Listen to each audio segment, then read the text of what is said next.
The stakeholders theory was created by Dr. F. Edward Freeman, a professor at the University of Virginia. In late 1983, Freeman published a book called Stakeholders of the Organizational Mind, in which he describes a theory based on strategic managerial characteristics combined with business ethics. Basically, the theory says that groups or individuals that have an interest in the well-being of a company and are affected by goals, operations, activities, or behavior of members within the company are stakeholders. Stakeholders model gives a new insight on who are the most influential and powerful groups within a company. In theory, the shareholders are the most powerful, followed by the CEOs, managers, and owners. But in Freeman's theory, everyone linked to the company has as much influence as the highest tiers of the company, and it is important to align the shareholders' interest with those of other groups like employees, suppliers, government, competitors, environmentalists, etc., etc.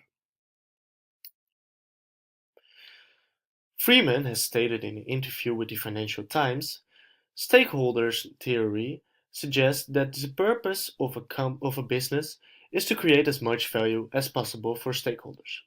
In order to succeed and be sustainable over time, executives must keep the interest of customers, suppliers, employees, communities, and shareholders aligned and going into the same direction. So, in order to continue to grow, it is important that a company focuses on making sure that everyone is satisfied. There are a lot of different oppositions in the profit-making process who have influence on the company, but we can divide them in different groups. First off, there are two main groups. These are internal and external.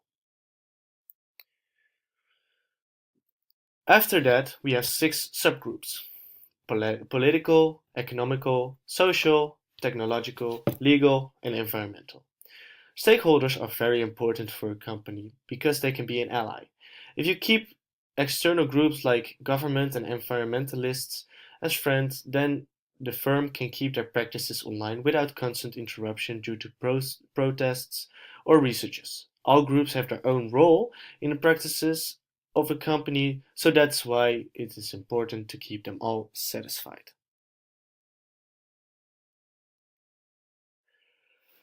But optimal satisfaction in every group is impossible. So the firm has to choose who are the most important and to who the firm must focus to satisfy. To find out who is the most important, the stakeholder theory makes use of the Mendeley grid, a grid which shows what to do with certain groups which are filtered on their level of interest and their level of power. You have four boxes, and as you can see, one says keep satisfied, key stakeholders, minimal effort, and keep informed.